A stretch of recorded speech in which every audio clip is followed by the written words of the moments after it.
ақиқатында Рамазан айының оразасын парыз еткен мүбәрәк ай келіп жетті.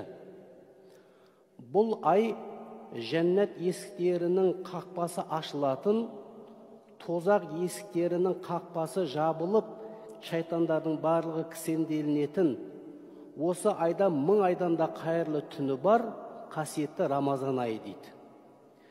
Пайғамбарымыз саллаллаху алейхи вассалам хадисінде «Мән сома Рамазана иманан ва ихтисабан ғуфира лаху ма тақаддама мин замбихи» дейді.